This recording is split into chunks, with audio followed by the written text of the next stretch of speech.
Mesdames, Messieurs, bonjour. À l'entame de notre revue d'actualité, parlons société. Le ministre de la Santé et de l'Action sociale, Dr Ibrahima Sy, a reçu l'international sénégalais Idrissa Gana Gueye, ambassadeur et cofondateur de For Hope Association. Idrissa Gana Gueye était accompagné du secrétaire général du Centre régional de recherche et de formation à la prise en charge clinique de Fann. For Hope est une association à but non lucratif qui intervient auprès des personnes dans le besoin. Elle tend à multiplier ses champs d'action dans les domaines de l'alimentation, l'éducation, la santé, le développement durable et l'environnement. Les affrontements intercommunautaires à Médina Gounass, la célébration de la fête de Tabaski et le premier voyage du président Bassirou Diomaye Diakhar Faye en France sont les principaux sujets abordés par les différents quotidiens de ce mercredi.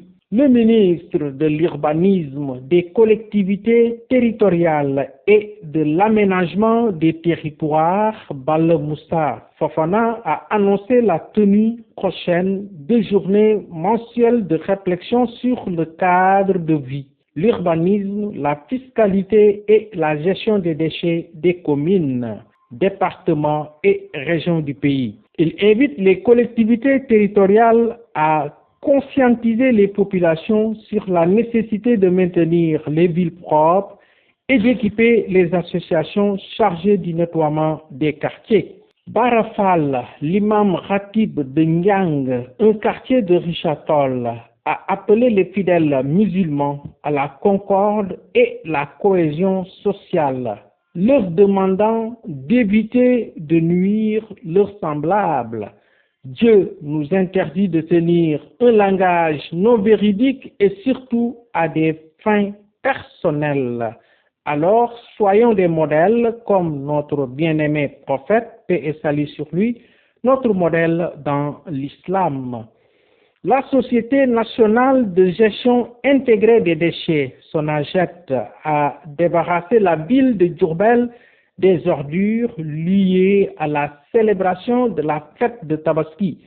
La SONAGED a déployé 6 camions bennes et plusieurs agents pour mettre à niveau toute la commune de Diourbel.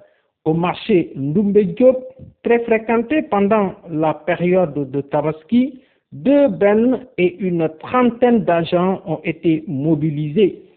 Pour boucler l'opération Tabaski, la SONAGED va procéder au nettoiement du grand forail des petits ruminants de Diourbel. Forum mondial pour la souveraineté et l'innovation vaccinale, son Excellence M.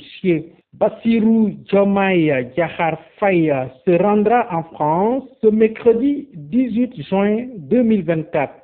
Il participe au lancement de l'initiative accélérateur de la production des vaccins en Afrique avec le début de la campagne de reconstitution des fonds de gaz pour la période 2026-2030.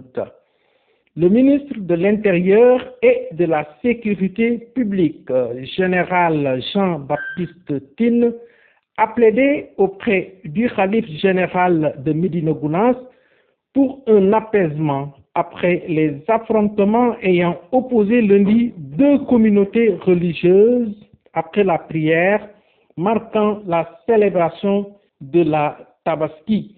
La personne qui a été tuée revenait d'un champ qu'elle a été prise à partie par un groupe d'individus. La gendarmerie est intervenue et a procédé à des arrestations.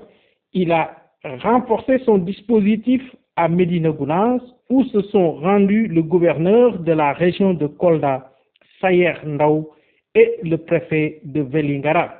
Terminons par la page internationale de cette revue d'actualité.